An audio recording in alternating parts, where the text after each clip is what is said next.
on September 15th. I'm beginning to run into that date. That September 15th marks the end of the 120-day period. So. August 15th marks it? September 15th. September 15th, okay. That's So, when we need to file legal documents. I know we're trying to squeeze as much time as physically possible out of this, so with that in mind, you're saying, so August 31st is the last, That's as late as I would go with a special town meeting. okay, so we're talking then the 24th through the 31st? Yep. I would like to make a motion to move to move the town meeting to a Tuesday night, either the 22nd or the 29th.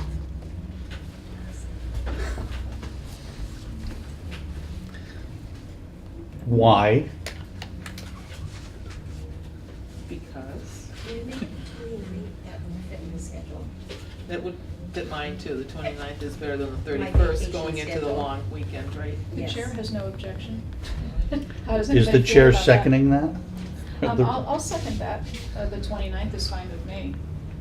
But again, there are many Families other are parties back involved. from vacation when Yeah. school starts That week? Yeah, that's why we were thinking anything earlier, we're always at risk, Yeah. but kids So are I back think at that the point. attendance The might 29th would be a good day, don't you? You All those okay in with that? favor? Fine with me.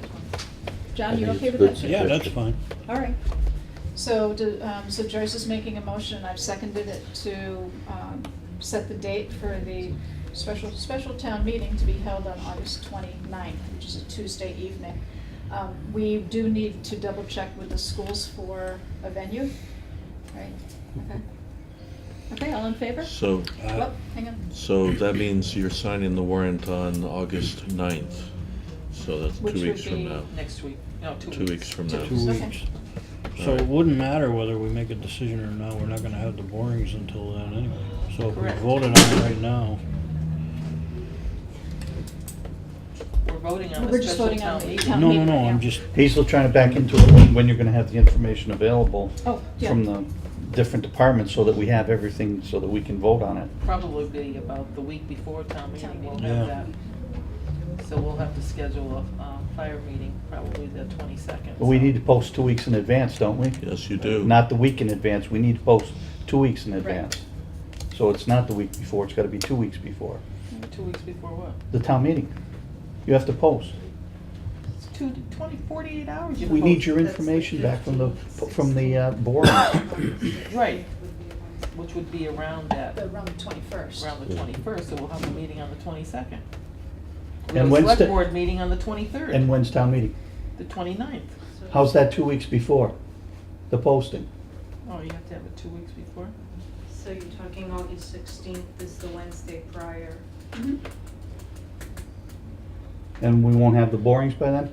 You can hope that you will and just schedule it. Yeah, Phil? still scheduled. Yeah, and right now we're talking about scheduling it, and then I think we were again hoping to have some sort of information session, and by then, we would certainly Yeah. wanna have all the information, but that could be the week before. Well, I want the recommendation from the subcommittee so that we can, make some decisions ourselves. Could I suggest this course of action? That on the 9th or the 16th would, at the very, no, on the 9th, you would be signing your warrant. You may find that your recommendation is silent on that article, but you need to set it up so that you can take the vote. Prior to. And then when on the town meeting floor, you can say, okay, this information which we're looking for is now in hand, and it supports or does not support the purchase of this property. yeah. Okay. I mean, it's not perfect, but I'm comfortable at this point Yeah, making that course of action, Yeah. yeah. sounds like a plan. Okay, as a board, we're meeting on the 2nd, and what's the 9th? The 9th and the 23rd, The 23rd also? yeah. We Okay. have 3 meetings in August. Would it be more beneficial not to meet on the 9th and go to the date in between? I think we need to keep, What we have, you think, to work it out? Okay, that's fine. Are you guys gonna try to meet 'Cause we wanna before do that in the one. next couple of weeks, Donald? What is that? You're gonna try to meet in the next couple of weeks, or? The fire subcommittee? Yeah, I would definitely say so. Good. That's what the fire chief said. He's All right. heading it up now. Well, he's going on vacation, so I will text him tomorrow morning and ask him Okay, Set a just meeting. try to set up a meeting date. If there's Like the That'll anything fit in there, that's fine. And building committee, you guys meeting in the next couple of weeks? Next had week, nothing Tuesday. scheduled, but, Yeah, I can- mean, point of clarification, we did meet, and we were in favor of that, the purchase of that property, but I don't think any of us were sworn in. even But if- nobody knows anything about the borings there. You guys are waiting for the borings No, we have to information. wait for You're not that. buying it without understanding that info. Yeah. No, but again, I think that generally they're in favor In of favor of pursuing the- it. Idealistically, Again, yes. Just as- Idealistically, as yes. The first time, but, Okay. like I said, I don't think we're even sworn in if we did vote. Okay. Okay. Okay, so motion made and seconded to set the special town meeting for August 29th. All in favor? Aye. Aye. 7 Okay. PM. 7 PM, venue. Does that work for you? determined. Well, 6 Go PM? 6, Jerry, 6 is good too. 6 is let's- good too? we can have further discussion, but let's double check with the school before we do anything. Okay. Right, right, I'll bring it back if there's an issue. Okay. We can find some place for it, I'm sure. Okay, anything else for discussion specific to the Hoynoski property? No? Donald's thinking, I can tell. No, I'm thinking of something else. Oh, okay. All Ahead of right, you're time, staying yeah. one step ahead then. Okay. Yeah, Okay. no, that's fine. If not, then the next item, we have an update from the fire substation and senior center. I see several faces that seem to be affiliated with the library building project as well. So You guys maybe trying to we get can- out of here to get to a party? Well, no, it's going on, you can It hear it is, from yes. here. We're really here We're in just- case you have any questions. for Right. us. Yeah. So why Others don't, were coming, so we just thought we'd be. since all parties are involved in this warrant, why don't we, allow you, I know that it'd be good opportunity to talk about where things stand right now. So again, we can separate fact from fiction and all that good stuff. So, fire substation, I think you've basically provided the update, which is you haven't Are met we yet. gonna be taking any votes tonight on these warrant articles in support or not in support? I was not planning on it, but that's up Okay. to if I the guess board what I wants would to. like, a request Mhm, for our August 2nd meeting mhm, with the tri-board, mhm. extending that time from 1 hour to 1.5 and start our regular meeting a little later. Mhm. Because then we can invite the Building Needs Committee, the Capital, whoever would be interested in these 4 articles. The Council on Aging, the library, for a joint discussion. If That's- we're gonna have to render votes, I would like to hear from all people involved. Sure, David, we don't have any scheduled appointments right now on the second, do we? You have one with an appeal from Mr. Joe Eckerly for the tap room, but that's not a timed appointment. In appeal. Okay. An appeal, he's appealing 3 things. He's appealing the classification of his liquor license, he's appealing the price of the liquor license, and he's appealing that his liquor license should be prorated. Okay, but again, it's not a timed appointment, so Right, if we can- Donald, we can take as much time as we want on trying. Okay, I didn't know, but we have our meeting set for 7 o'clock normally for starting our selectmen's meeting. We allot 1 hour. That's what we've been doing. Sure, but we can But let it spill over. I would anticipate it to go longer, Mhm. as it has in the past, Sure. and I think there's a lot of questions financially, how the warrant article is gonna affect the whole town as a whole, and it's, 218, 219 budget, and, our ominous budget, and if we spend all kinds of money on warrant articles ahead of time when it comes to our operating budget, I'm very afraid that no one's gonna support an override that's gonna be definitely needed for our operating budget, so we don't have to begin to lay off teachers, firemen, policemen. That would be the worst scenario we could face, and any information that we can get out to the general public in open meeting to discuss all of this would be a Are we gonna- good process, I think. Are we gonna have a free cash number by then? Hopefully. I think that you will have an idea of what your free cash is, but I would expect free cash to be certified sometime in mid-August. So we should be close. 15th close? Well, Yeah. not the second's not till. 23rd, definitely, we should know. Yeah. Okay, so we'll make sure that the agenda reads that way, Donald, but I have no Mhm. problem at all, like just holding open tri-board until, to your point, there's nothing more important right now until it's, people are comfortable that the conversation's been exhausted. Yeah, we know what the situation is with the schools for 2018 and all the money they had to take out of school choice just to balance their budget and basically level fund it. Now we're looking at 219 Well, with are we, when we go to this meeting on the tri-board, are we doing a whole budget process, or are you looking to do I'm looking to conversation on open it these? up a little bit more Wow. so the general taxpayers know what they're up against. Yeah. It's easy to vote these warrant articles through, and then we're confronted with the aftermath, how it's gonna affect our operating budget, I mean, which we're- might be Well, too we- late. We don't even know yet You know. the impact, Well, per household on all of these.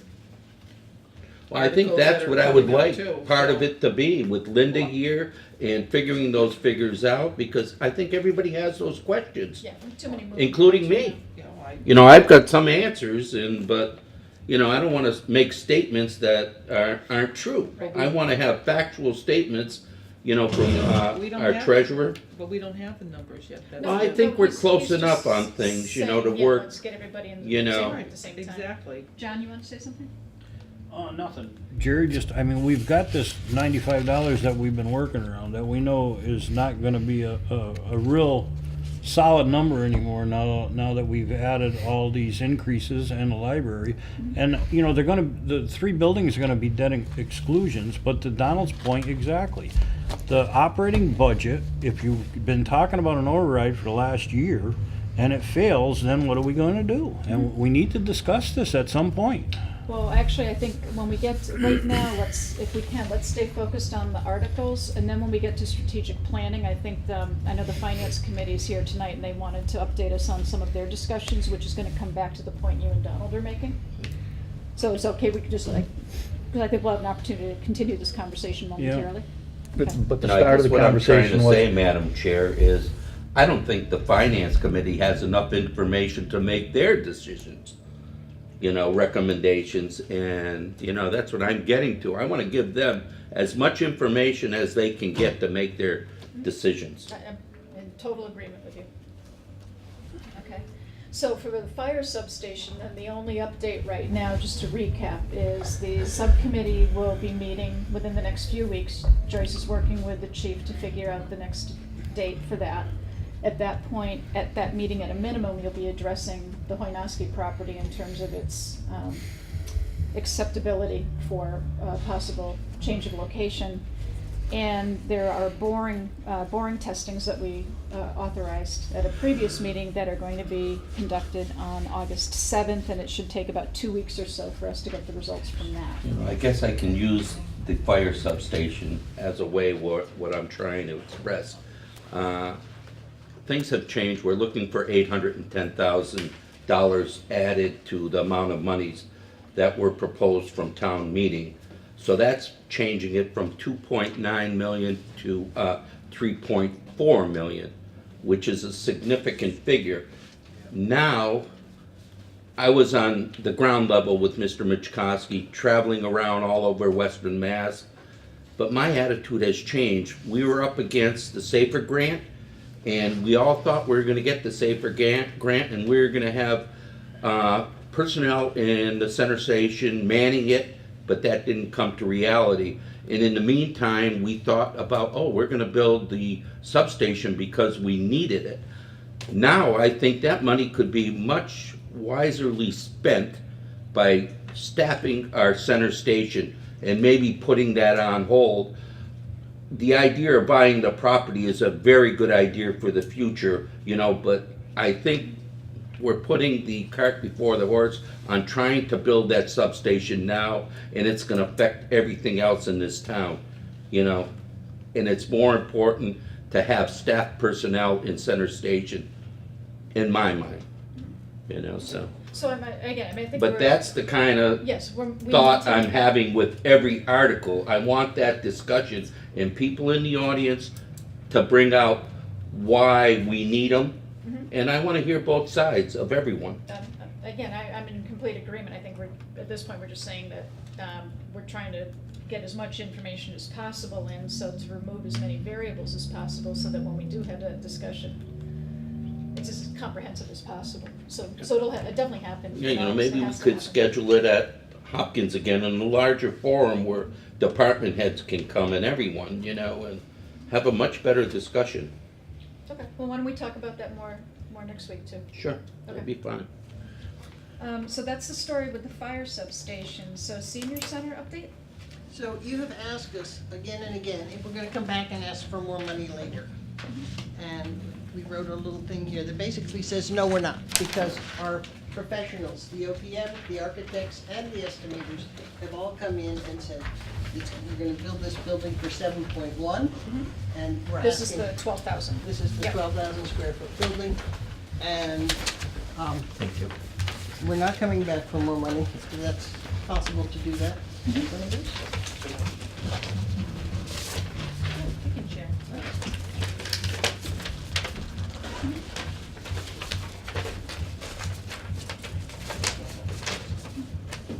So one question I do have, just that's come up, is, and again, in the spirit of maybe making it a little bit more comprehensive as opposed to anecdotal.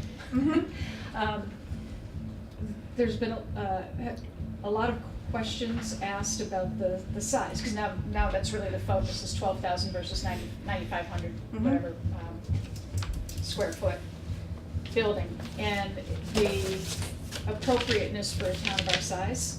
And some of those questions are coming up in the context of what other towns have. So for example, Northampton's 14,000 square feet and change.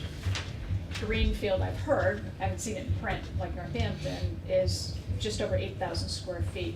So is there some analysis that you could do to bring that forward? Sure, so first and foremost, the schematic design was done with Lifespan Design, who are architects that specialize in programmatic layouts for senior centers. And so they sat down with me over a span of 2 days and said, what are all the things you do? What are the things people, you know, that you anticipate people coming to that you can't already have the space for?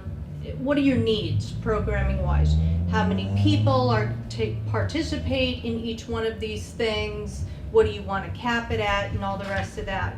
And so these professionals came and sat down with us, and we did that. And programmatically, after running all of those things, we came up with a schematic design that was 12,023 square feet.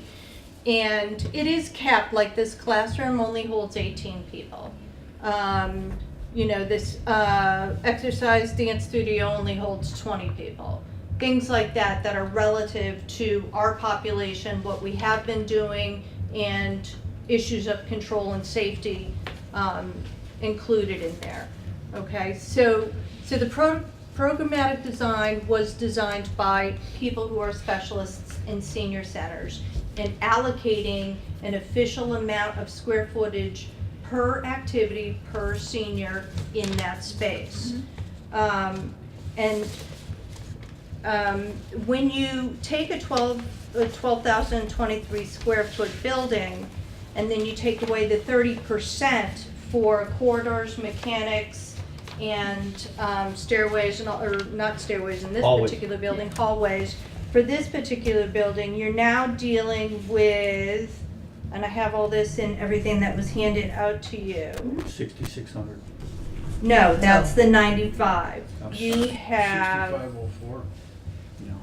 80 something. no, it was 8416. 8416. So you're using, you're looking at 8416 as usable program space, okay? So right now, another question that was asked of us is, how big is the Hooker School right now and how much of it are you using?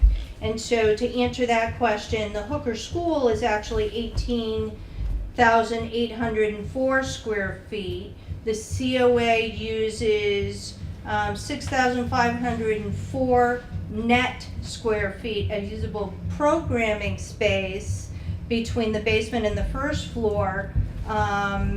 And so that's not counting the extra 30% for quarter storage and mechanicals. Stairways. There won't be, No, yeah, in the stairways old- in the old building.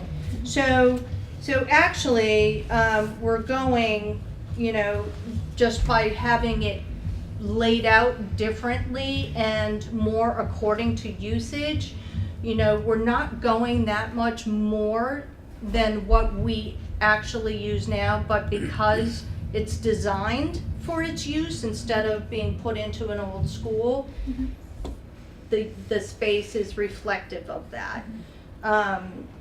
So, you know, when you go down to a 9,500 square foot building, you yield approximately 6,600 square feet.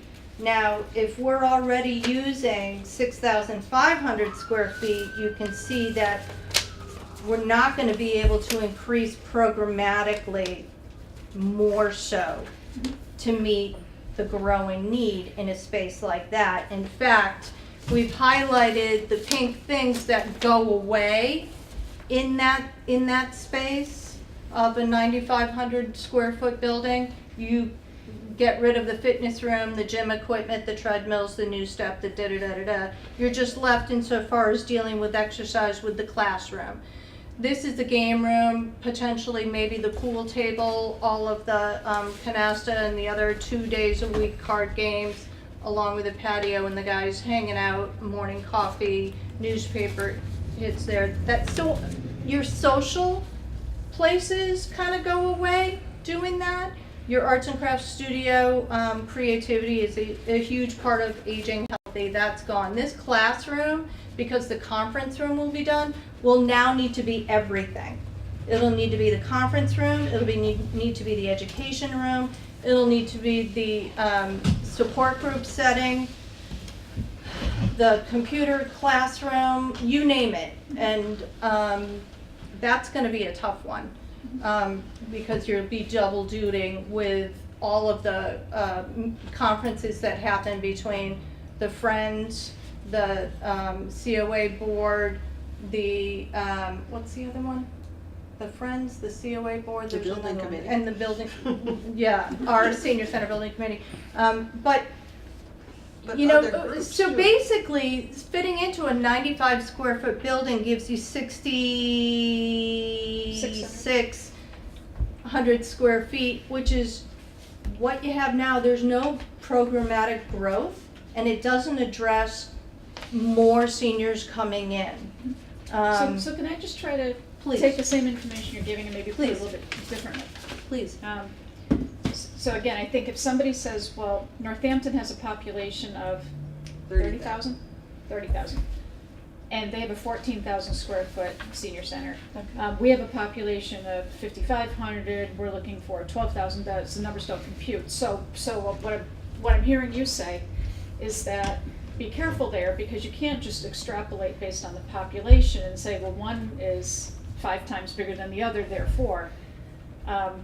It's like building a house. So if a couple is going to move into a house and they have no children, and they only have a need for 1 bedroom, and they're perfectly happy being in a ranch, they're still going to need a kitchen and a bathroom and a living room, and right?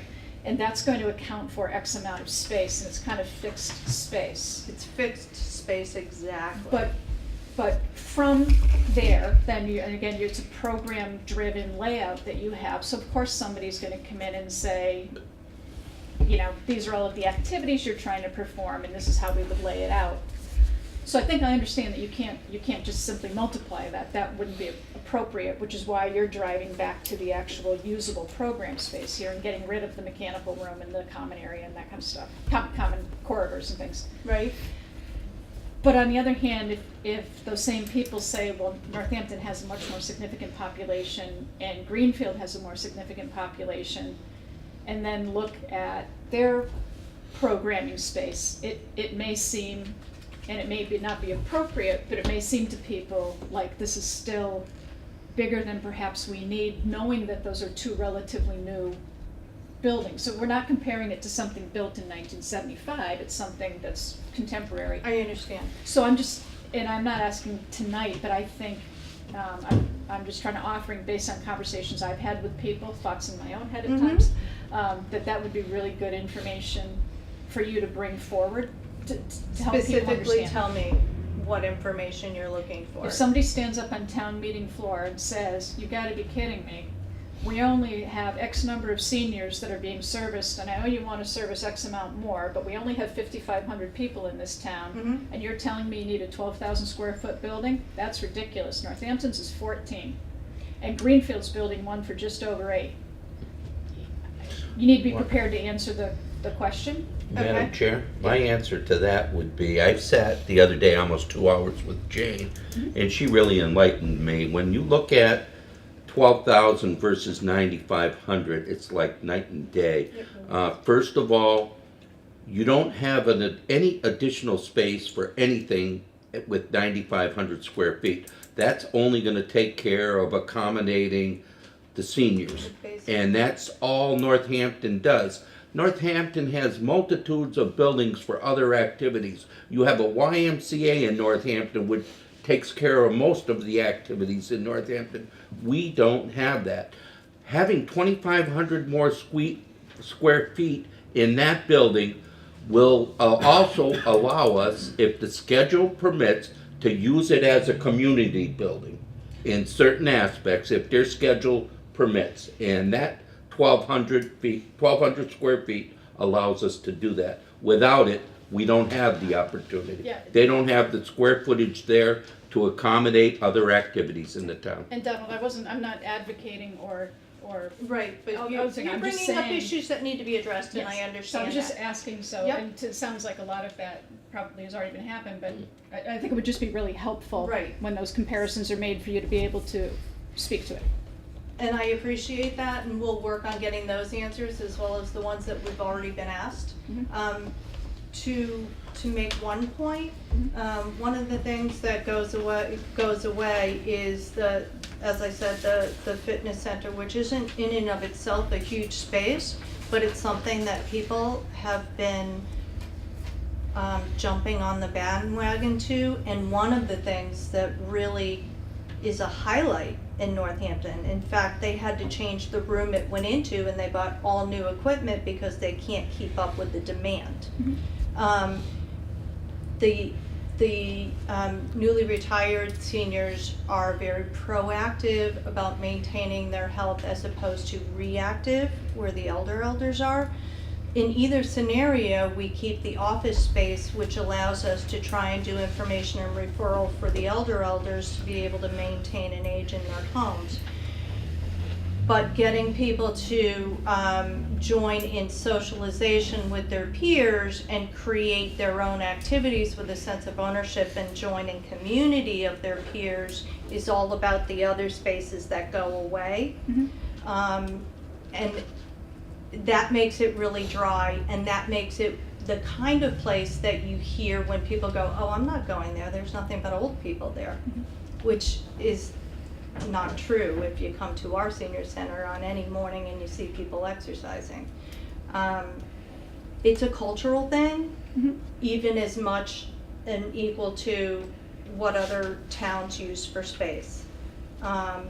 I'm happy to try to answer those questions and all questions. In fact, I encourage people to ask more questions so that I can dig and find the answers quickly and efficiently. Because you did a lot of tours, obviously, of the various senior centers, so I think you're probably very familiar with the layouts of other senior centers. We are familiar with the layouts of other senior centers, but we're also very, very, very aware that there's a push not only in senior centers, but anything municipally or state-driven to regionalize.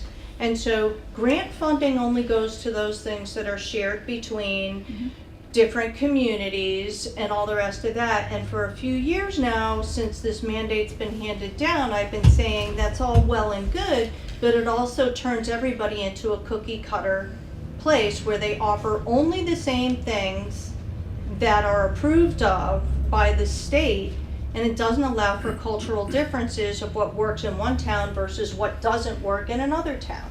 What may work in Amherst or Northampton won't necessarily fly in Hadley. Totally different things, and I want to make that really clear that this is reflective of the trends we've seen here, what we've been asked for, and what we expect the population to grow into. In addition to the population growing, the existing population, there's a large number, and I'm sure you've heard from some of them, who can't wait to have a senior center they can physically get into. Mhm. No, of Being course. accessible is Madam Chair, can I quite make a comment? I would hope, as a community, we should be learning from our mistakes. The safety complex, look at the amount of money we're putting into that. We didn't build it right 20 years ago, it was much too small. The same with the elementary, we forced cuts so we could get it under budget. Last town meeting, we spent $400,000 for air conditioning, which would have been in the original building. And I don't want to make the same mistake with this Council on Aging building. And the last sentence on that handout sheet says it all. By the municipal building, they advocate, do it right the first time. And the difference. And they've learned from the mistakes It's we exactly made, the point I and was they're gonna- correcting them. It's exactly the point I was gonna make. And the We difference. built a fire station that we can't expand on, we can't put a full-time department in, and we just put $1 million in repairs into that building, and it's 25 years old. To build the 12,000 square foot building, we need 1.8, which is what the professionals had told us the first time. To build the 9,500 square foot, which really seriously inhibits the social growth, and building of community within their peers, you still need $1 million. So we're really talking $800,000 Okay. between the two buildings. Okay, and then so next steps for you guys, is there any new information coming out between now and? What else would you like to know? No, I'm just asking, is there anything else that you have like open on your? We are, no, we're You waiting have for the everything now town at this meeting. point. We have it, we're at schematic design with the 12,023 square foot building. And the other one as well. I think they were doing Right. drawings for both buildings. But And both came in under what we Both need Have. more money. Okay. So either do it right or So settle. that's why we came back to the town to see which way we should go. Yeah, okay. Okay, so you're good to go then, basically, We're so ready. whenever this meeting gets scheduled, I mean, We're I'm ready. making it work Well, doing the we meantime. want to make it very clear we're available to answer any questions that come up along the way, Okay, and we'll get right on that and get them back to you. okay, and that's, and, you know, again, really just from my personal standpoint, that's the conversation that I've heard, Thank just you. about the size. Now, your test borings were very positive, I Yes. understand. Now, moving the building in a westerly direction, We haven't even gone there with the architect, but that could. but take that's some- eventually what's gonna happen. And is there any estimates on, just because of the positive borings, on dollar savings by moving it out of that area and not 83,000. having to upload the amount you would have in the past? $83,000 savings. Okay, that's a Which big easily savings. fits into the 40,000 needed for hydronic heating. And the thing is that with a smaller building, ironically, when you compare the two budgets side by side, even though we save 83 because of that, when you build a smaller building, your cost per square footage actually goes up versus Sure. the bigger building. So, Numerator and denominator, yeah. The other piece that we found when we visited all the senior centers across the board was after you open a new center, within a year, it's what percentage increase? yeah, they say between 100 and 150% Of increase. users. Yeah.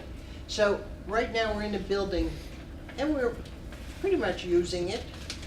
And now we're gonna add 150% more people to Mhm. using that. Mhm. It won't work in a small building. Okay. All right, anything Can I else for the ask one senior more center? question? You know, again, I can't emphasize enough, by not having an advanced budget for the Council on Aging and the sub-fire station, too many mistakes were made. The library, on the other hand, they planned all along to get to the point where they are today. And can you give me a ballpark figure how much you spent We're gonna go into Yeah. the, in preparation to get to this point? In your budget, you know, preparing? Well, we spent 50,000 maybe? $50,000 in the state grant that we received to do the planning and design, Mhm. as well as 25,000 in local funds that were allocated. And if the Council on Aging had that money, no mistakes would have been made along the way. And the same with the sub-fire station. It would have been so much easier. And both committees have used volunteer help, trying to get the best expertise they can for $0, which is very difficult. Okay. So, library folks, sorry, the group, You have an update? So, when I was here at the Capital Planning Committee meeting on Monday, the big question for us was, well, so you have the grant, and how much are you going to be asking for on town meeting floor? And that is the big question, because this is our first time around with having this grant.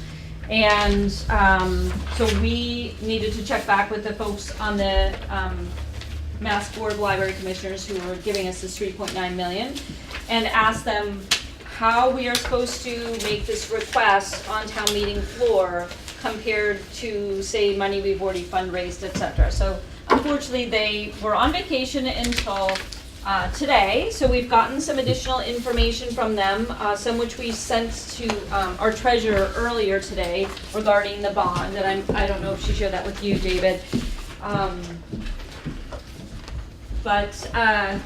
So the bottom sheet, which is the spreadsheet, that is our budget. So when I was here on Monday, there were some questions specifically about the budget, what was called eligible, what was called non-eligible. So I was trying to explain it. I think this explains it a lot better. When we applied for the grant, we could only apply for the amount in the eligible column. But we've had the entire project costed out. So for the building to actually open, we would need to have all of that stuff done. Just as any building would, you'd need to make sure you have light bulbs and furniture, et cetera. Landscaping. Exactly. Furniture. So that is the total cost of the project. That is to your far right. And so that's the difference between the eligible and the ineligible. So we, and then the other page, the single page, we asked some detailed questions for the treasurer about the disbursement of the grant. So you can see on that page that they disperse it 20% a year over 5 years. So I know that Linda had a lot of detailed questions. I know the finance committee had asked some questions about when to do the bond, how much should come off when. So that should give a better idea. So we just got that right before we came to the meeting. So I'll be sending that to Linda since she's not here tonight. So she has that information as well. And so that's, in some ways, a separate question, trying to figure out when to take the bond, et cetera. But so we are still trying to figure out exactly how much to ask for on town meeting floor. We do anticipate that it will be less than the 3.9 million that we've already gotten for the grant. What's that? It's gonna be less It than? will be less than the 3.9, so we have the grant for Okay. 3.9, we'll be asking the town to pay for less than half for the library. But so to echo your sentiments, you know, get everything right the first time, so we know what the deadlines are. Our architect and our OPM are still on vacation until next week, so we just wanna make sure that we've talked to Linda, we've talked to David, we've talked to those folks, to make sure that the number that we do submit for the warrant will be the right one. So Was just it? to- Oh, excuse me. Just very simplistically, okay. So if the total eligible plus non-eligible costs are at 8.2 million. Yep, 700,000 of which is contingency. yes, 8.2, yes. and we're receiving a grant potentially for 3.9. If you take the 8.2 and subtract the 3.9, you got Yes, something yes. bigger than. Yes, that that's you not just what, said. that's not what we anticipate asking for, so Right, that so would can you be, explain where does the rest of the money come from? Because that's what everybody's gonna That's ask. what I was my question was, Yes. where are you gonna fund the 654 out of the non? so that's why I brought the whole budget. So one of the things that we don't have to pay for is the cost of the land. So we were allowed to count the cost of the land as part of the grant, that's the 280,000 that you see there. But obviously the town owns that, we don't have to purchase it, it's already been purchased by the town, or however we got it, whenever we got it. So that is money that we are not gonna have to actually shell out in order to complete the project. We also have an active fundraising campaign going on. We also had a lovely gift of an amazing circulation desk from Smith College. Circ desks can run $50,000, so that is one cost that we will not have to spend on our own. And So. the fundraising goal? So our fundraising goal right now is 300,000, but that is sort of our minimum. That is what we're looking for, sort of, you know, on a local basis. But we're also actively pursuing a lot of grants, including some of the grants through the Community Foundation. We've set up a fund through Community Foundation, and they have a lot of other sort of matching grant opportunities along the way. And the campaign has just begun. Yes. Once we knew we had. The grant money. The grant money, and we had a gift from Kate Nugent and some other funds that the trustees would be using towards this campaign. And then we've already solicited donations, pledges, like my family has pledged, Allison's family pledged, all of the trustees and capital campaign committee members and friends have pledged a span of, for 3 years. So it's whatever family could afford. This is a once in a 100 years opportunity to give back to your community. So the campaign is beginning. We thought we would have by October, because that's when we thought we would originally be coming to the town asking for the matching or the balance. But so we'll be working, continuing through till we at least reach that 300 and hopefully more. Okay, so do you think that there's a chance, and again, you know, looking at this detailed line item, and for exactly the reason that Allison just stated, that any objective person would look and it says 280,000 under, you know, property, so, and it's including the total, so they're gonna, you know, they're not gonna get the nuance, the fact that that says owned already there. So can you do some sort of a reconciliation to bring that back to true, actual out-of-pocket dollars that the treasurer and town administrator are gonna be dealing with? Yes, and that's what we're working with. Now, what the ask will be on the town meeting floor, again, will be sort of what we feel will be the maximum. So again, you pointed to the 690,000, that's contingency. That might be money that we never have to spend. If everything goes well, we're not gonna have to spend that 690,000. But we're not subtracting that, because we know that's just sort of buffer in No, there. we need to be prudent about that. Exactly. So yes, that's exactly what we're trying to do now, and we're trying to say, okay, which of these things, so I think it was you, Jerry, who brought up the shrubberies that was on the line item for the seniors last time. And you're right, there are things like that, you know, could you open your doors without some shrubberies? Sure, you could, you know, so there are some things like that. And so we wanted to make sure we could actually count our pledges. So we don't have the money in hand now, but those are over 3 years, and since we're, you know, we don't anticipate that we will be opening our doors in 3 years, that we wanted to make sure we could count that. So that's exactly what we're doing right now, with all these folks who are experts who have gone through this multiple times. Our OPM, our architect, they have been through this many times. We have not. And again, just kind of the same, just talking to the folks at the senior center, I think it's gonna be critically important, because I've already heard from 3 completely different people that, oh my God, the library's short. I heard 500,000, 600,000, and 700,000. 3 different folks, and you know, but they're not making it up. I mean, they're hearing something that's causing them to say, oh my God, now the library's short as well as these other 2. And yet I had direct contact with Joanne, and she was like, what? So I think, again, it's just a matter of reconciling this information back to the information that we started with. Yep, that's why we don't have a number for you, because we don't want to just come out with a number that is not the right number. We don't want to be coming back to you next year and saying, well, we didn't calculate this right, and we need another whatever we need. We don't want to be in that situation any more than you want us to be in that situation. But we know the deadline for the warrant article, so we will have it ready for you. It will be the right number. Where's the demo number in here? It's, you know, when I got here, I was like, we didn't pull that. So we discussed it with him before. It's rolled up in that construction number. Okay. Yeah.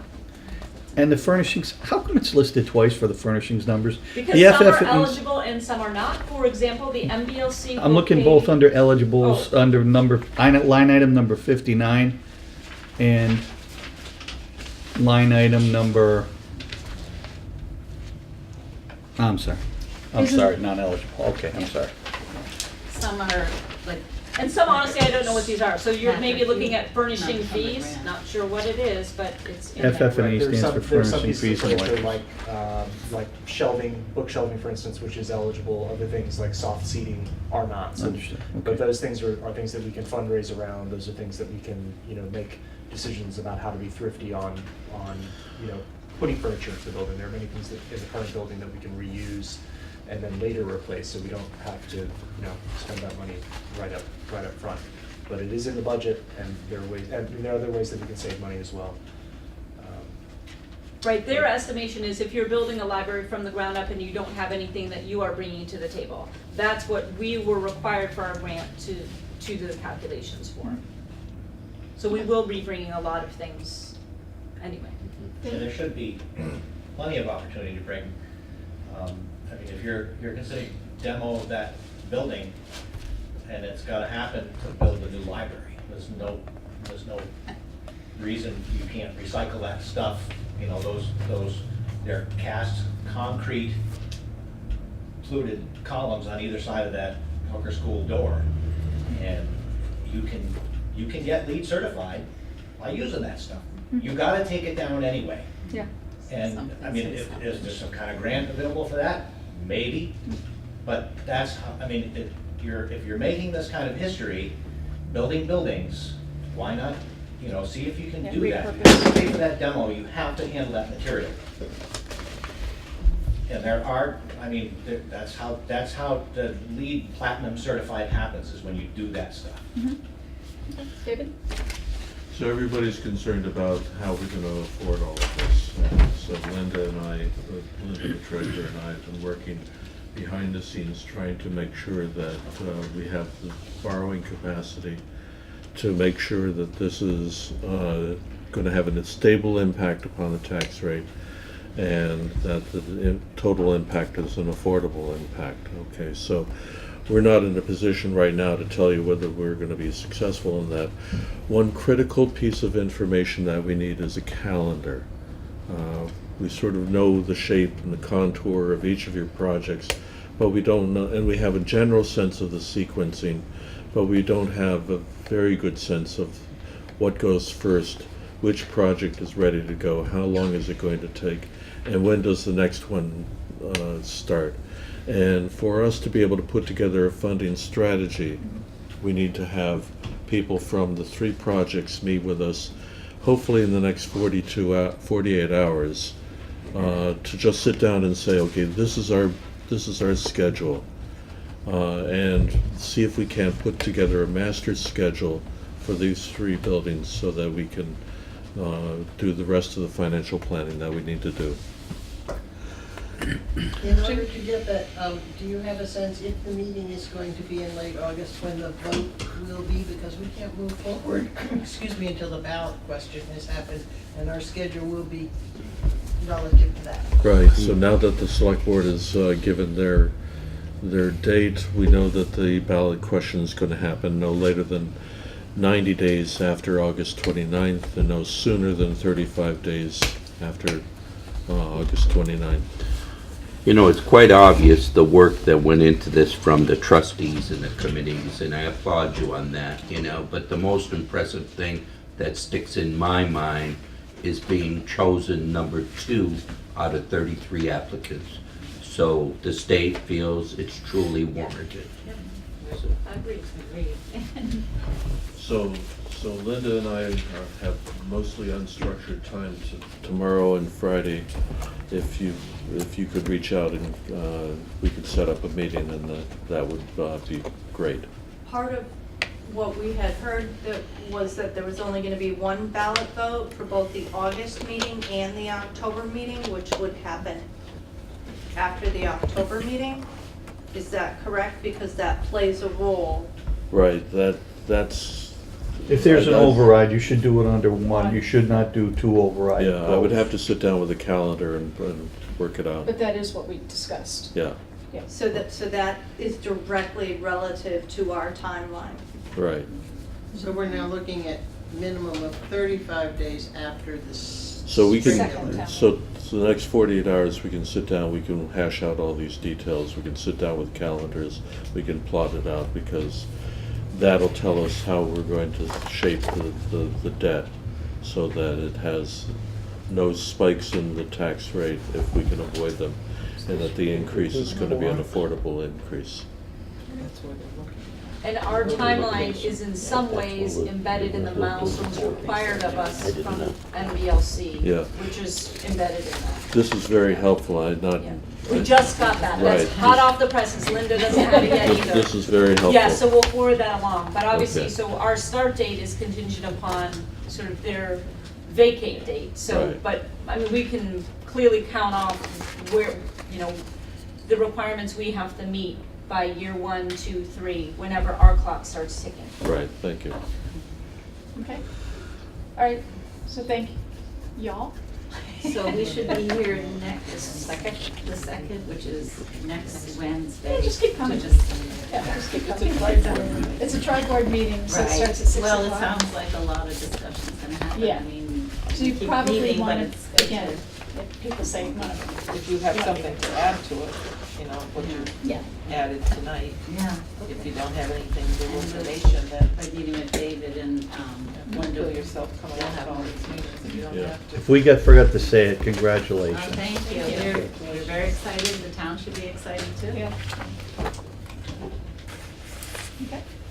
All right, thank you.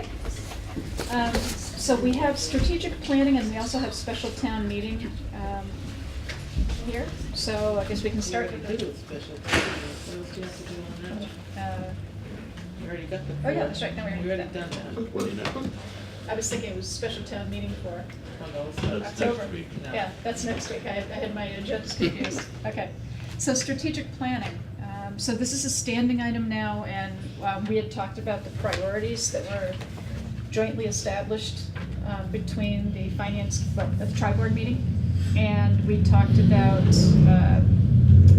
volunteer enhancement, we talked about human resources, we talked about information technology, we talked about charter, although that one wasn't unanimous, public safety and revenue enhancement. And I know that there's been some movement on at least some of these fronts, so I'm wondering if probably the most important is, I know the Finance Committee has been meeting frequently and talking about what we're faced with going into the fall, and many of these priorities being the driving force behind that. So do you want to give an update first, and then we can? Yeah, so the Finance Committee is preparing language ahead of next tri-board's meeting about our recommendations. In the meantime, we can just kind of anecdotally describe what happened at our last meeting. Basically, the two areas that we identified as potentials for cost cutting were Parks and Rec, and then health insurance for elected officials. We identified those as strategies that would be good regardless of the need for fire, IT, HR.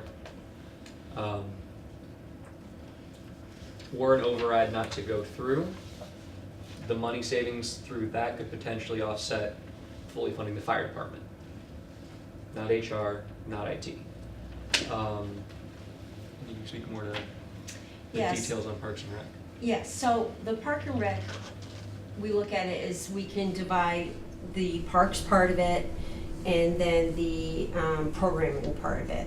So the parks part of it, we thought that could be umbrellaed under the DPW,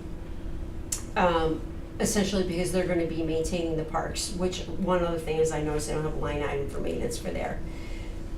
We looked at Park and Recreation right now because of the fact of the changes, the changes that are happening within the department and the need. And we also looked at the programs and for the youth, and then we also looked at the library. The library has a youth programmer already working for them, and we looked at it as that possibly that person could take on the responsibilities of the program outside of sports. Sports, as we know, is huge in this town, but it's also all parent-run organizations. Looking at Park and Rec as well, is that all their money that they raise covers their expenses. So there's no money going into the general fund. Basically, the town, it's an expense to the town to have that department. And looking at, we feel kind of looking at what's needed of them. They don't have a building anymore to host programs in.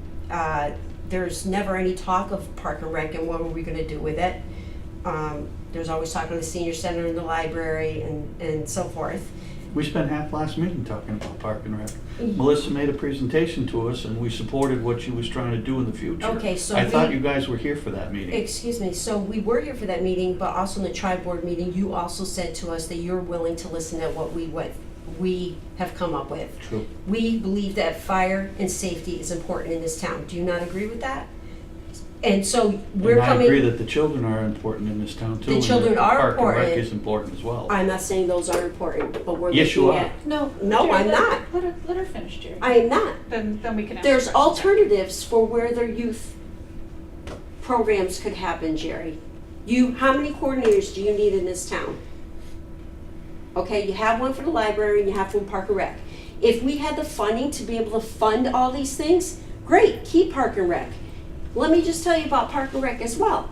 Planning board had a big meeting for Saturka Fields. I didn't see one commissioner there. Granted, one was on vacation. Not one was there. Nor did they call ahead, write a letter to say, sorry, we're not able to make it. But the finance committee. The I finance just want to bring committee- you back to your financial analysis of Park Yes, and Rec. so with the elected officials and the cut of the insurance over a certain amount of time, and redirecting how Park and Rec is right now, you could potentially save and be able to support the fire department full-time day staff. That's what we come up with. I don't hear the You select don't think our board. fire and police protection are good enough in our town right now? Is that what you're saying, or what? I am saying that your department does not have full-time staff to cover all the businesses that are in this town, and the more that they're going up, all the new houses that are going up this town, Hadley's growing. We need more than just a part-time fire department. And it's not the farmers anymore that are volunteers.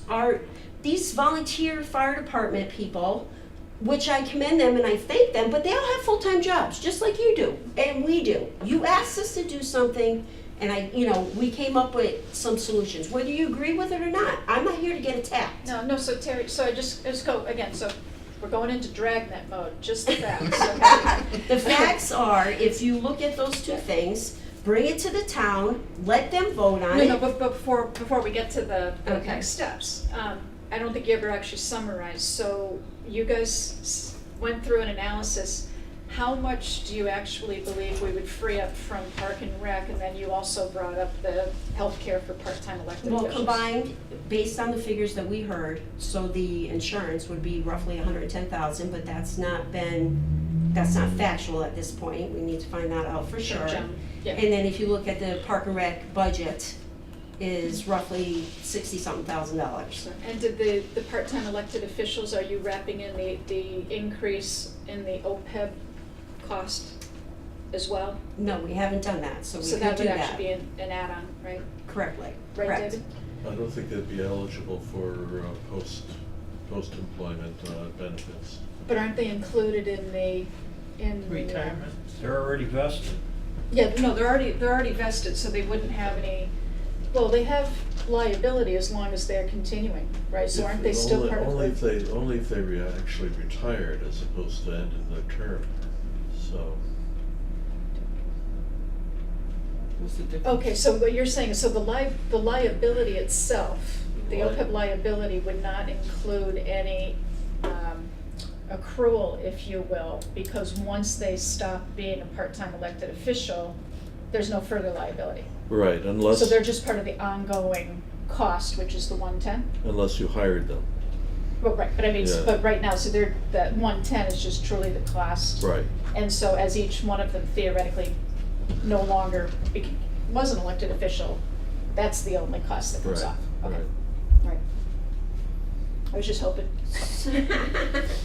So with those things and looking at those things, I think that we could come pretty close to being able to fund the full-time day fire department, which is what Chief wants and he feels that we need. So Mike talked about. So that's what my suggestion is. It's not that I don't feel that our fire department can't do what they need to do today.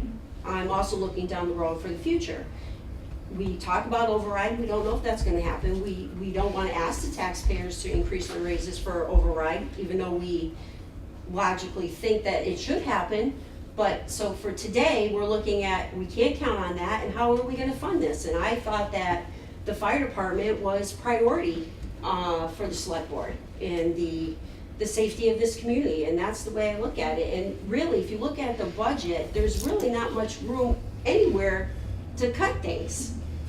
So mean- originally, Chief Spank Nabel asked for, was it 216,000? Yeah. And then the finance committee, before we approved the budget, what was the amount that was moved into the hire that he's making now? About $50,000. For 218, Which was right? taken out of the Borrowed from OPEB. Which we took out of OPEB, so we're really still talking about 216. Yeah. So, and you've identified potentially 170. 170 Right. of the But the 216. 216, you're referring to 219 and 3 additional employees in 219, not 218 budget. Well, 218's got 218. one. Yeah, Only 218 one, has right. one, which we borrowed. So from you're OPEB, thinking we of have to 3 more hopefully in pay back. 219 and looking for a way to pay them in the ominous budget. For the total of 4, the 216. Okay, right. That's right. Excuse me, that's 2 more or 1, or 3 more for 19? It'll, 3 more. 3 total or 3 more? Provided 1 more for this year. Yes. So Right, and 3 then more. 3 so more, for a so he has total- a 4. Total of On top of increase. the 2 that we have prior to this, Right. including the chief, It'll actually be a total of 6 then. 5. no, he was looking for 4 additional Yeah. Yeah, so it'll That's be what a he looked total for of in the 6. SAFER grant, 4. besides. Correct. Yeah, and then he came Initially. back. That's right. Right. So And right it's- now, we have two employees. He's in the process of hiring a third, Mhm. which was funded by effectively, OPEB, yeah. an reallocation from Correct. OPEB. And then would be looking for, Three more. 3 more, ultimately staggered over a period of time. But weren't we told in the last discussion with the chief, he needs 3 so the shifts can work adequately? It's I know, but we're talking 4 4, on, 4 but I off. thought he needed 3 new employees So- so the shift would work. Right. He was asking Without for a 3, it total- won't work. He was asking for a total of 4 and said at bare minimum he needed 3 to make it work. Unfortunately for this year, we were only able to They do give him 1. one. So he'll not turn it down. So then why aren't we looking at 2 more in 19, not 3? I thought he needed it for 4 to make the shifts work, 4 Yeah. on, 4 off. That's what I did too. So that's. But again, I agree, and I also agree with what you just said.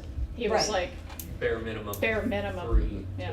Yeah. Right, 4 for scale, over time, right. looking forward.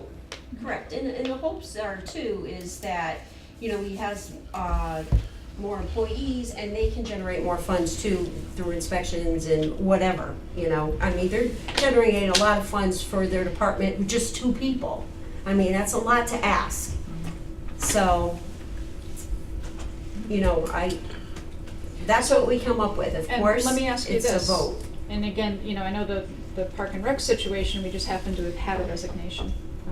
And I mean, I've at least said it, but I think it's been supported by the select board in the past that Hadley has not gone through layoffs, as most other area communities in some shape, manner, or form have over the past, couple of decades, really. And I think we'd like to keep it that way. Correct. So, we effectively have looked at people as fixed costs, in that regard. So just with that in mind and asking how you guys went through the process, assuming that you weren't looking to cut existing staff, Correct. but there might be further opportunity if there's natural attrition.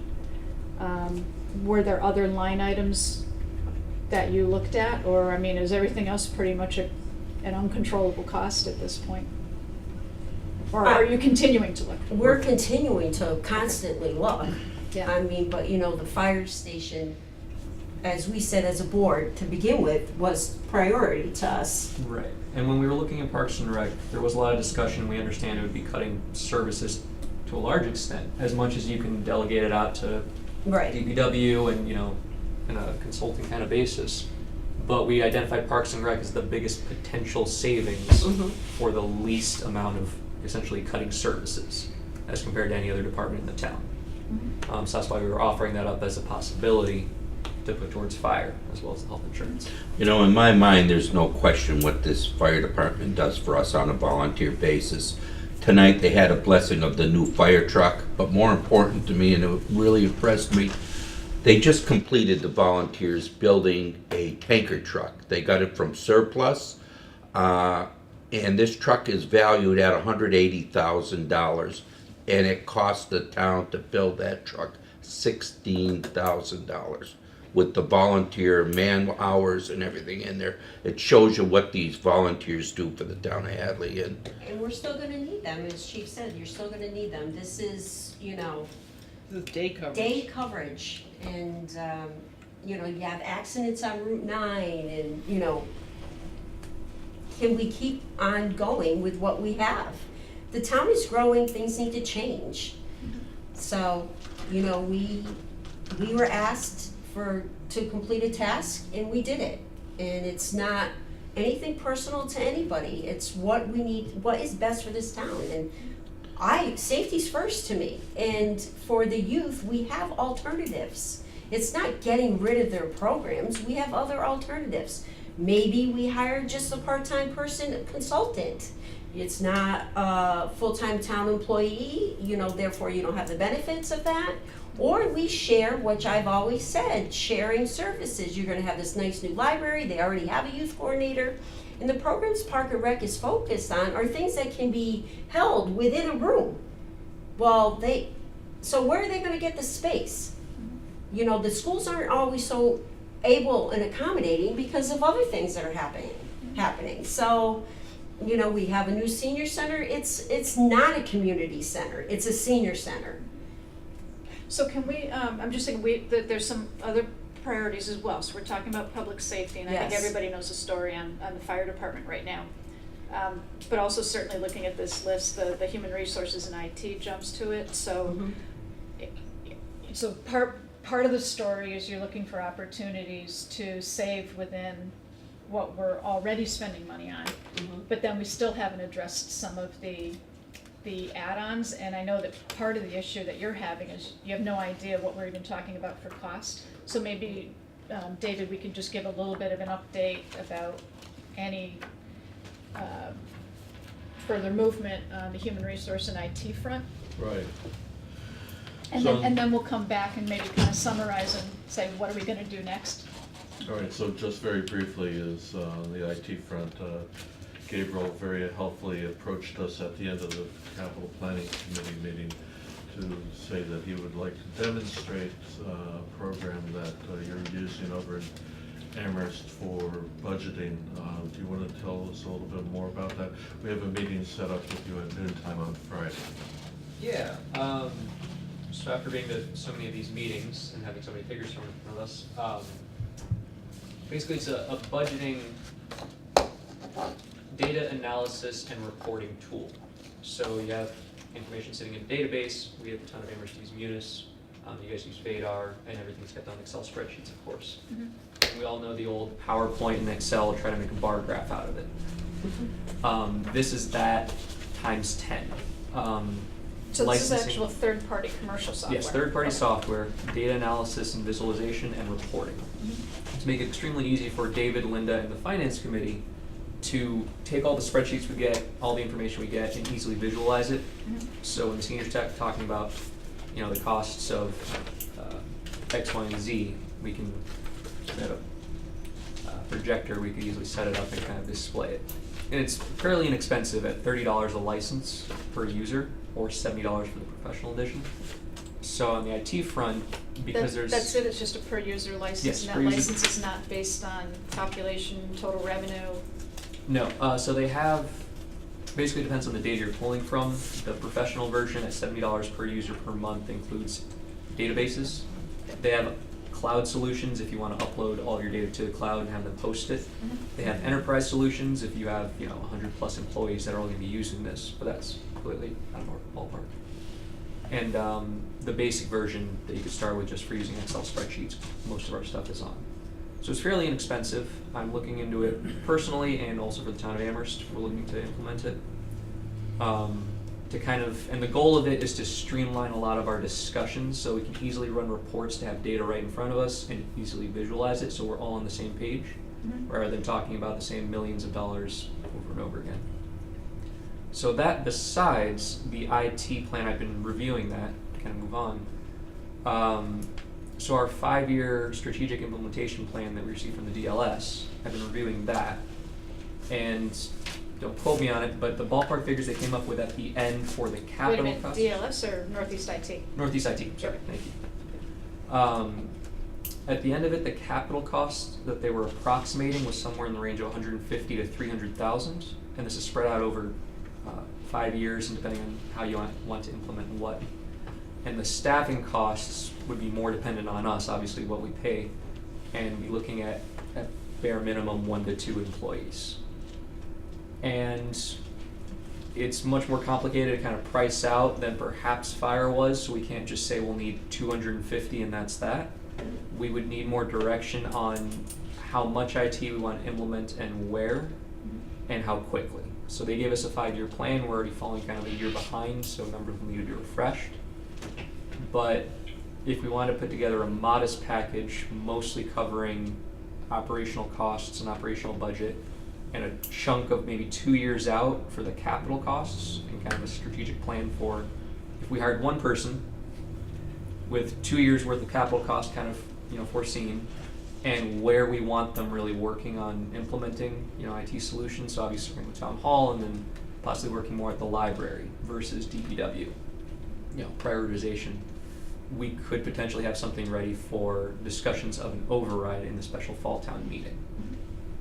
So I was as far as I got with kind of ballpark numbers, again, really kind of napkin math. Gabe, can you, So then- I listened to you the other night, your finance committee, when you were explaining this on TV, and please correct me if I'm wrong, Yeah. because, I'm not fluent in technology, but the town uses Vadar, the school uses Vadar, but apparently we're short on software to communicate with each other in the system, the treasurer's office or whatever.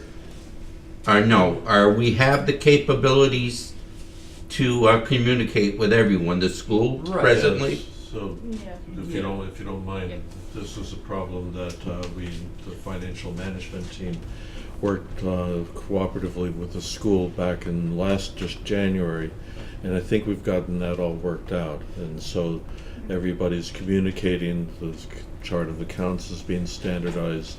So that issue of non-communication or broken communication has been resolved. Well, and Yeah, good. specific to what Donald's talking about, I think what you're talking about is with the chart of accounts not being aligned, Mhm. okay, there was no seamless integration, so there was consistently a handoff of a file that had to occur.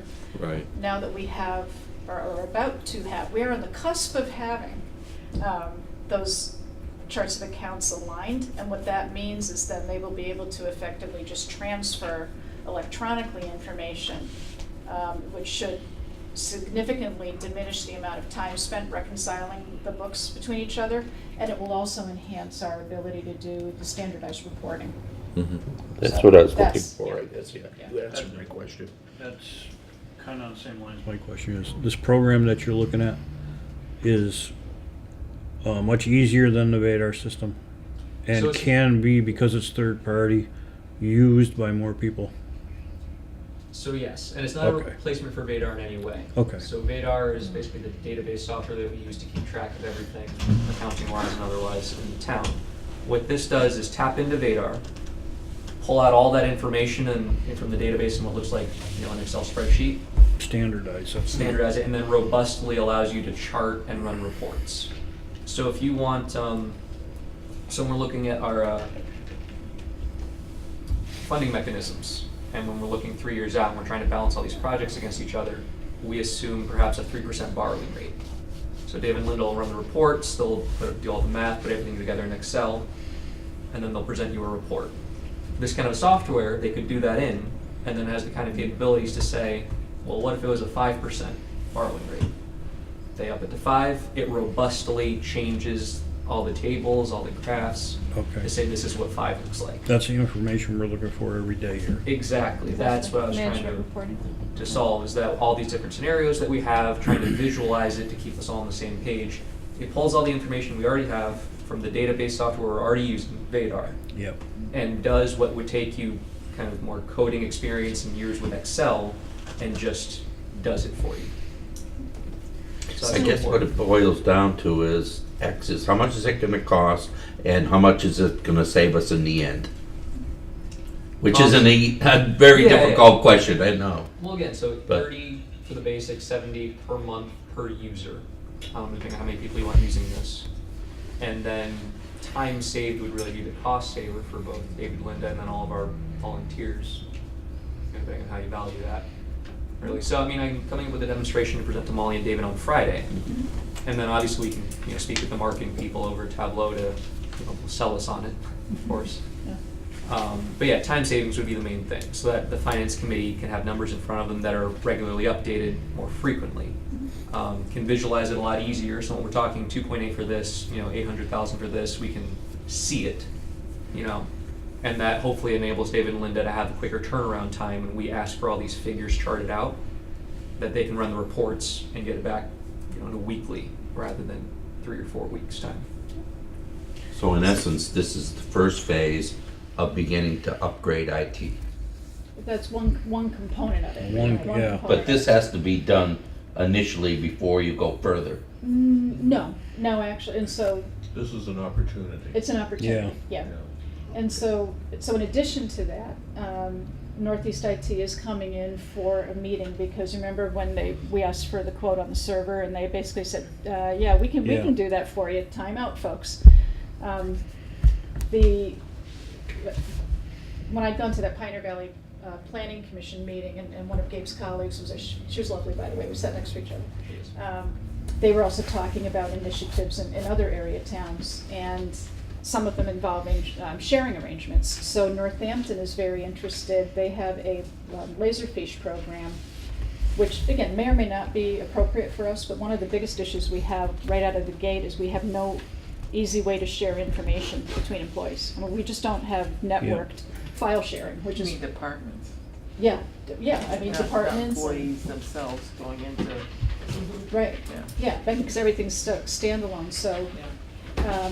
we're going to at least have a conversation with Northampton. They're providing that service for Williamsburg. That may or may not be cost effective for us, but the clear message at the meeting is at this point, that may be software that it makes sense to have like a resident in-house that would require you to have a server.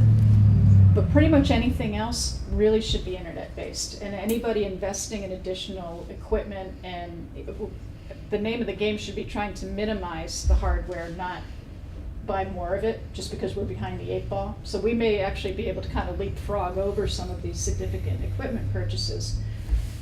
But the planning has to be done town-wide first, because again, to prioritize implementation, you want to know what's cloud-based, what's local, and then that will help inform the hardware and networking and all of that stuff that goes into it. So that's the conversation. So are you saying like a study has to be done prior to anything in actuality being done? I wouldn't say anything. I'm not a big fan of you can't do anything until you get a study. I mean, an opportunity like this, that's almost like, well, why not? Yeah, it's why worth wouldn't you? trying it, and we can Yeah. get out of it at any time if we don't But like I it. think we need to have a picture overall of, and at the same session, Tim Nyhart I talked to afterwards, Northampton has an AE permitting solution that is in beta testing right now.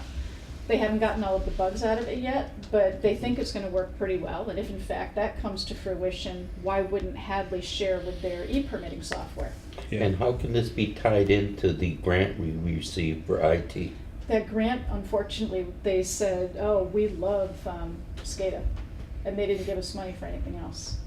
So that's why when we're talking about what are we gonna be going back to the taxpayers for, we kinda need to know more of the picture, and then that helps inform, do we need one person, 2 people on staff going forward? Exactly, and we've been talking about it for months and months and months now, Donald. And in the past couple of months, just what TV5 has done with the electronics that they upgraded, and every day, every week, he seems to be getting a little bit better and better at it. And the information is getting out there pretty quick. And I think tonight's the first night of YouTube Live, you said? First night. Okay. Yeah, a little glitch with the sound at the beginning, but otherwise working smooth. So, I mean, this is just gonna be ongoing for, you're not done yet, of course, but No, we still have stuff we haven't even turned on yet. But Well, I it's guess stuff we once need to again, address if and we move begin forward this with. discussion with the schools, there's a financial savings for them also. Yes. You know, it could be a good chunk of money. It's for the whole town. Yeah, not but, just- I know, but right now they have an IT person, we don't. Yeah. So utilizing the two departments together and creating a second IT person, Yeah. I agree. you know, It would be really good should for be everyone. A comprehensive IT plan, but I mean, we can knock some of these things off, but I mean, ultimately, we need to figure out what every department truly should have to make the operations more efficient, and then as many people have said before, it's not just the out-of-pocket line item cost, it's the opportunity cost of what these people are not spending time on, that's really ultimately what's costing the town so much money. So, We all need to be on the same page, yeah, bottom line. Mhm. yeah. And if I may, so it's a bit also chicken and egg, because if we can get an IT professional full-time working for us, they'll be much more easily able to go and standardize things across departments, do a needs assessment, work with other municipalities to do all this work that we, and besides myself, are not very technologically, apt in doing. What came first, the egg or the chicken? So what I'm trying to put together before the tri-board meeting is kind of, in business you have a minimum viable product, a kind of a minimum what we would need in some basic capital and a single staff person cost to get them in, and then have them do all of the work that you're discussing right now. There's tons of opportunities, we can implement it slowly over time and grow, work department by department. Would but you we also need- agree that could be a consultant before we actually bring them on with benefits? Oh, sure. Okay, excellent. Depending, yeah, that's the priority setting and Right. thinking how we want to do that. It's more select board's wheelhouse. Good. David? So, Bay State Accounting Group ran a beta program for the visible budget with the town of Coleraine. It was an experiment I've been waiting for them to do. So we've talked about the project of having the town's finances visible to the taxpayers and to anybody with an internet connection. We've worked with a couple of vendors without a whole lot of success. This seems to be a right-sized program for the town of Hadley. So I'm going to be looking at a demonstration of how well that worked in the town of Coleraine and bring that back for the board for consideration if it appears that it's appropriate for us. So I think what I'm hearing is that we've got identified needs that can, we still have more to spend than we do to save. So I don't think anybody yet has come up with a magic bullet of an area of savings that's going to completely offset the dire need for enhanced fire safety personnel, and very closely behind that, human resources and information technology support, and we're still trying to work out the actual numbers we're talking about. What I heard the Finance Committee say tonight is they think that it's their recommendation that we go to town meeting. Whether or not we're even going to be making an ask, the right thing to do is to try to find opportunities for savings, but certainly in the context of saying that the fire personnel alone are a priority, and even then we still may be looking for more money to take care of these other things. And strategically, we could ignore the opportunities that you presented and just go to town looking for additional money only. Personally, I don't think that that's prudent. Knowing what I know about Hadley, I think they'd like to see that we were trying very hard to find opportunities for savings. But how does the rest of the select board feel about it? Where's the ambulance committee on the bid process in order to save monies on our ambulance service that was gonna offset the expense of the fire department personnel? No. Where did you get that idea?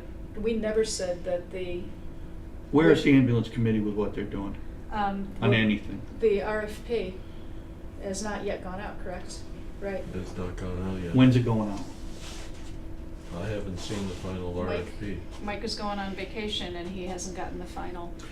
I did talk to the town of Amherst and put them on notice that we were exploring an Yeah, RFP. we did vote on that anyway, so they got their letter?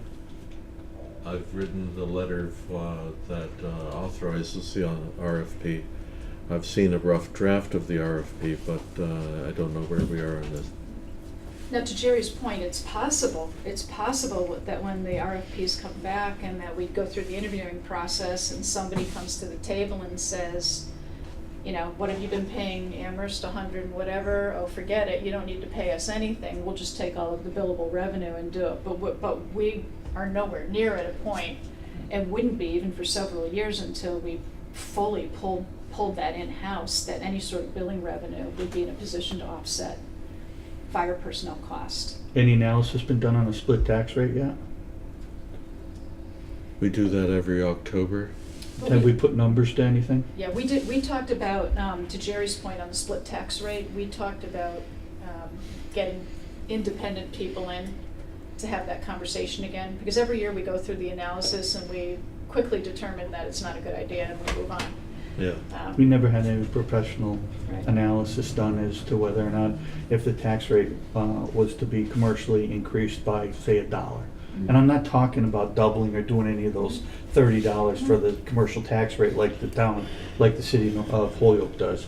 But if we were to at least take a look at that and see, understand where the revenues would be, maybe on a matrix form to figure out where we would be if we ended up splitting the tax rate. Okay. Normally, we just rely on the assessor's recommendation, and I agree with you, Jerry.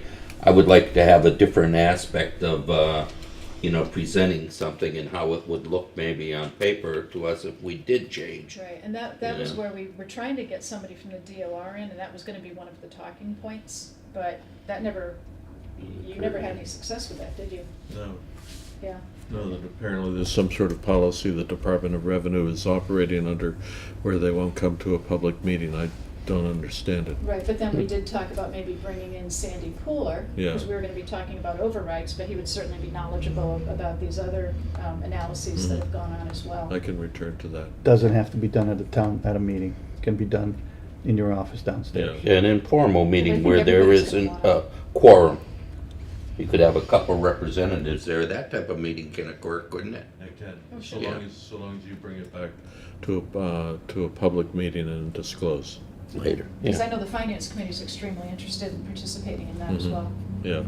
Okay. All right, so can we try to accelerate that? yep. Okay, So, so, till next week? well, Yeah, we can bring back the tribal. but, and again, I was just asking, how do people feel about I mean, I think in fairness to the finance committee, if we don't even wanna have the discussion, it doesn't mean that they can't have it on town meeting floor, but they probably wanna know if we're even open-minded to it. I'm saying I'm open-minded to it. I'm open-minded too. I think we made a statement over a year ago that, and I know I did, that the infrastructure and the fire and police are on my priority list of what we need to do. Let's pull the minutes from the meeting from 10 years ago when the discussion was being had about the employee or volunteer, Fire. no, No. insurance and commitments that were made to the people that were involved with it at that time. Mhm. The other thought is, I'm not sure how you feel about looking into, the percentages of what the town pays for insurance versus the employees. I mean, those are things, I've heard that we don't want to change, we want to stay with what we're doing. Or looking at other opportunities, maybe GIC to state insurance. I know there was pros and cons to that. Would it be less expensive for the town? How would it benefit or not benefit the employees? I mean, so there's room there to look at those items as well. Well, we're still waiting, that was when Joe Shea was in from the Group Insurance Trust. Right. Aren't we waiting for them won't they be coming with some recommendation at some point? Yes, they had a meeting just this morning, so they'll be coming back with information about that. So we haven't touched that yet, but that was based on Joe saying that they would be talking about that soon. Because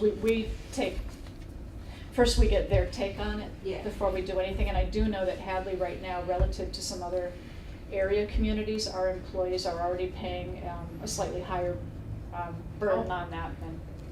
They are, I Yeah, agree. yeah. Um, So we have to take that into account as well. That was brought up because, you know, we also, the article about Amherst and what they pay and their employees, and then, of course, what Northampton does as well. I just, you know, if there's room there to look at those things and maybe cut cost savings not only for the town, but for the employee, you know, I don't know. I don't see those numbers, and I know that it's been a conversation before. And I haven't been privy to that conversation, but, you No, know, it's so definitely there's an area options that we there need as to- well. We need to dig into more and certainly invite the finance committee to participate in that. Yeah, so like, what, 3 years ago, I heard that we were gonna try to do something with that, and so I'd kinda like to see that. Okay. Yeah, no, we're just Happen. literally waiting for Yeah. them to come out. We should be very, very careful about the GIC though. Yeah. The state employee health system. I regard it as an unstable financial platform, and I've seen them raise rates in the middle of the fiscal year at least twice, and talking about substantial increases. So we should be careful about them, because I'm maybe personally currently on it, and I on haven't Tuesday it seen may it, look so. like a great deal, by Thursday it's not such a great deal.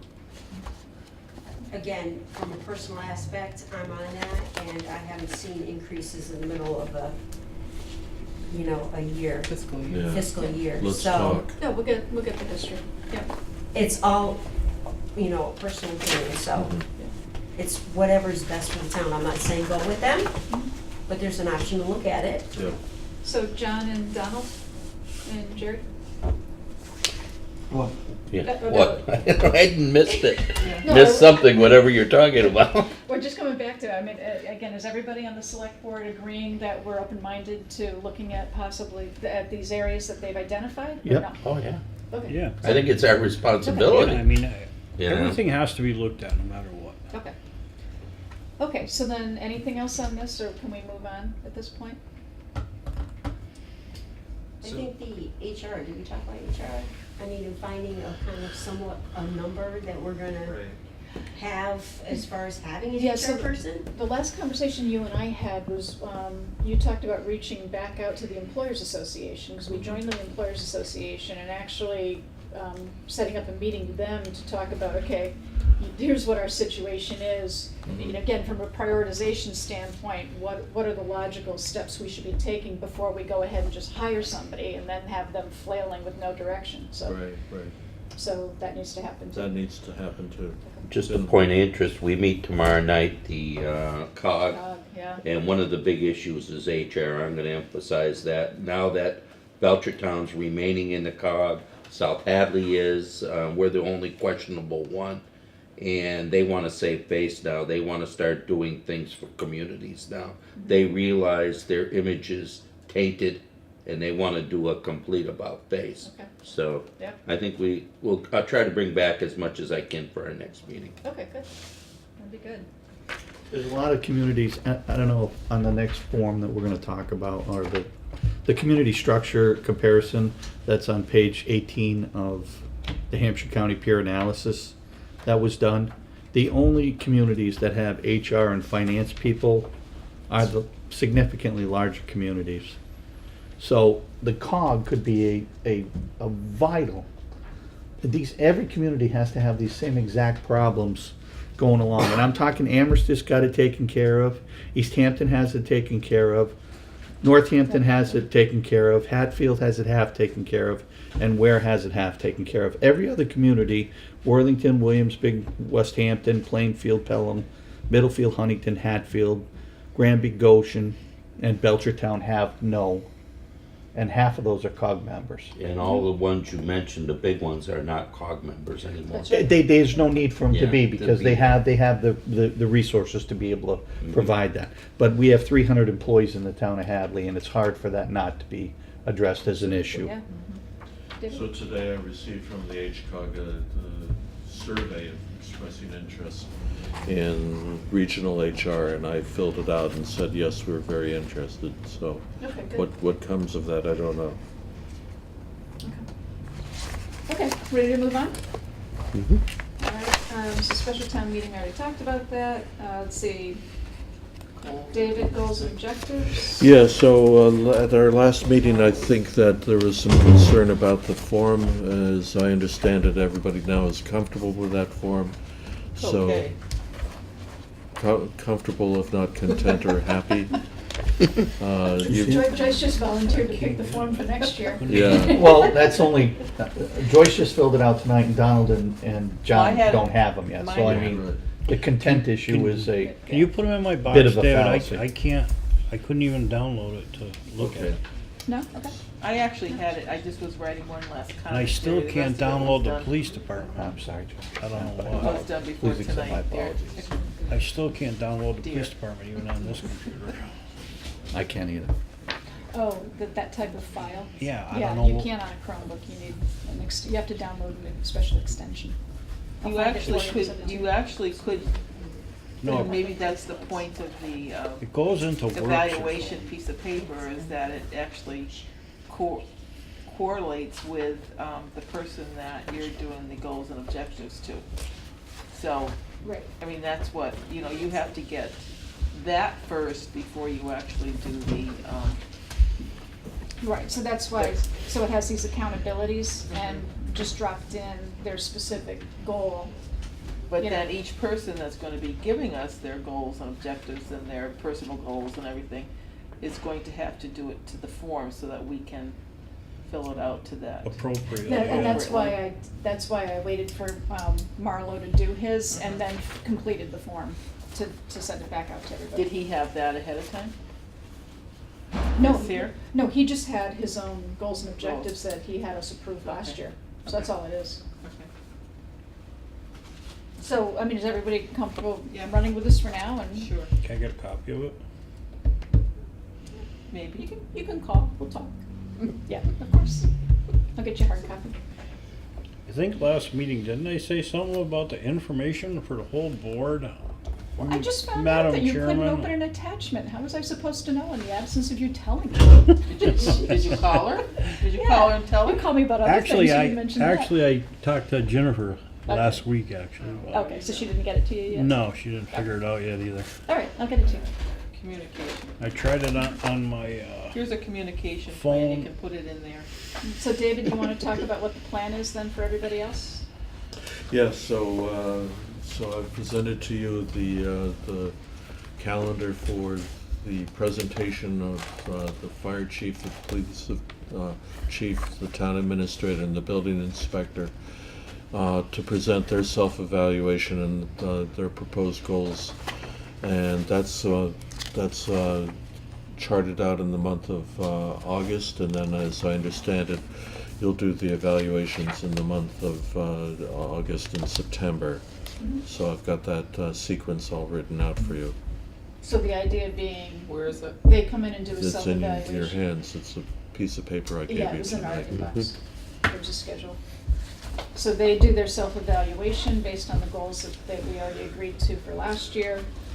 Based on we read their assessment, and then we do an evaluation. We present the evaluation to them, and then they talk about their goals for the upcoming year.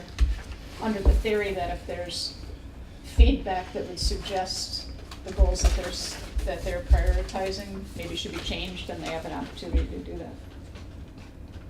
And then we just do the same thing next year. Right? Yep. Sure. Okay. Communication plan? Communication plan, okay. Very briefly, because the hour is late, yeah, I got that. it's, the select board has embarked on a project of communicating better with the voters and improving in communication within town government. I encountered a communication plan when I was in California last. I talked to my friends in California government about how it's used. It seemed like the ideal plan for the town of Hadley. I did a little bit of Google research and found out that this is very much a West Coast and Midwest phenomenon, that there is no such thing as a communication plan other than emergency communication You're not plans. trying to win us over with that argument, are you? In California's gonna drop Yeah, off. Amherst, California, and Midwest, if you say Amherst has it, we're really dead. No, So this communication plan that we're looking at here is something that you've devised. yeah, so I've lovingly ripped it off from the city of Ashfield, Oregon. Then created it right-sized it for the town of Hadley. And I think that it goes a long way towards enhancing, in a very focused and efficient way, our efforts to communicate with the public, giving the public opportunities to communicate back to town leadership, enhancing communications internally, as well as giving you a broad range of tools so that you can get your message out to specific audiences by various media and with different levels of impact. So just putting that back into English, because it's getting late. Yeah. Yeah, Jerry's almost ready for his motion to adjourn here. I can see it in his eyes. So it looks like what you've done here is you did almost like a mini SWOT analysis for various departments specific to communication, saying this is working, this isn't working. And then, so wouldn't this kind of lend itself almost to a communication improvement team of some kind? Sure. I mean, because otherwise, I mean, thank you, you did a lot of work on this, and I read through it and agreed with a lot of your I assessments. thought it was pretty good. Yeah, I but thought it was exactly what we were looking for in communication in what we have implemented already. Right. I think you just put it into writing on, Well, this is also a bit of a stretch. This outlines things that we're not currently doing, and so it is That's what I meant, it's yeah. a commitment of resources to effectively communicate with the public, particularly since you don't see a reporter here.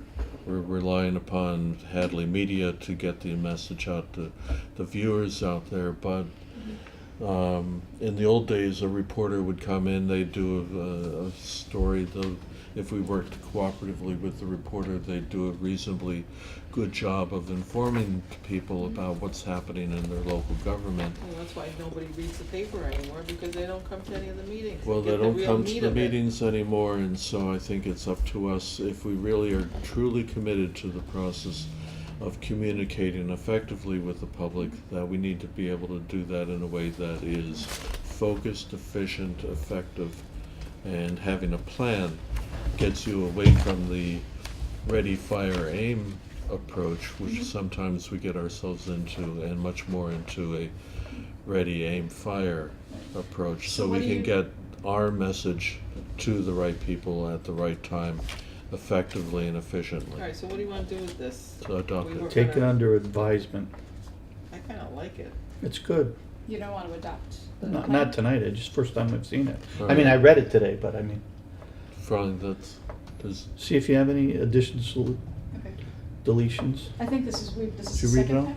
I didn't read the whole thing. this is the second time I think you've it's seen it. true. I showed you an earlier draft. This was kind of also propelled by, and this is not the reason why I did this, but I saw there was additional value with compliance with the MS4 permit. So there's a communications component to that compliance requirement.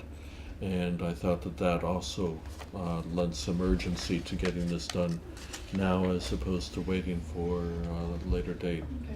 Well, it sounds like, Joyce and I are ready to pull the trigger, but if you guys aren't, I'm- we can put it on for next week for a I'm vote. completely comfortable with you taking it under You advisement. guys think we should be putting door hangers and flyers out? I mean, I think this should be We do tweaked. put out flyers We in do our that water. already. We do when there's a water break or sewer Yeah, we break or do something put like those that. out. Well, that way it gives people time to go through, if anybody has any questions, direct Sure. them to David. Yeah. And then we'll put it up for a vote at the next agenda? Is that Sure. okay? Sure. You good with that, Chair? I am. Okay. All right, thank you, David. And then the financial management team formation. So this is a recommendation that came out of the Commonwealth, the Community Compact report. Let me grab the right folder here. Okay, so we have the financial management team. It's basically an ad hoc group of people that I assembled a couple of years ago in order to advise me as to broad strategic issues having to do with the town of Hadley. The Department of Revenue, when they came out here to do our compact best management practices analysis, liked that, but they recommended that we formalize this rather than a group that meets whenever I need them, which is once or twice a year. Have a formal group that meets monthly and goes over the financial management issues of the town so that things get done in a timely manner, and that financial management is thought about in a collaborative and strategic way. The way that they wrote this up is that they thought, it gives one the impression that this would supplant the tri-board. That's not my recommendation or intent at all. I see that this is a companion to the work of the select board, of the tri-board, of the finance committee, and would focus in on some of the bigger issues that you're bringing up.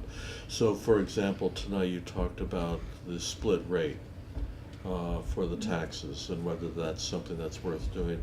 That would be an excellent issue for the financial management team to look into and give you some sort of guidance back. I understand that you would like to have an independent body and professional body take a look at this, but the financial management team would be a solid ally in giving you the best information so that you can make the right decisions affecting the town finances and the taxpayers' financial commitment to the town. Okay, so any questions for David? Yeah. Comment? Explain to me the difference between what our finance committee is reviewing and what the financial management team consists of. Well, I originally put together the financial management team because it could meet very quickly. It was advisory to me. It gave me the opportunity to then bring information, complex information, back to the select board and the finance committee. Issues having to do with OPEB strategy, issues having to do with we were talking about the disconnect between the VADAR system over at the school and the VADAR system over here. That's something that the financial management team worked on. Most recently, we worked on issues having to do with the debt analysis for the proposed borrowings that are coming up.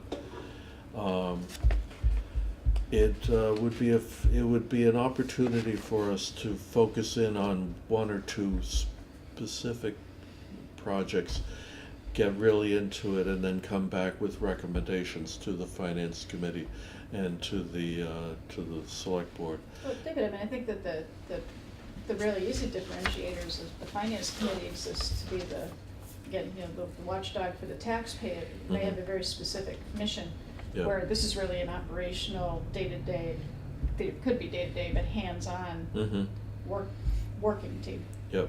And it also instills discipline so that, it's very easy at a finance committee meeting to have a conversation and realize the assessor's not in the room, or the treasurer's not in the room. and Aren't you don't have addressing, access. aren't you addressing a lot of these meetings at your staff meetings?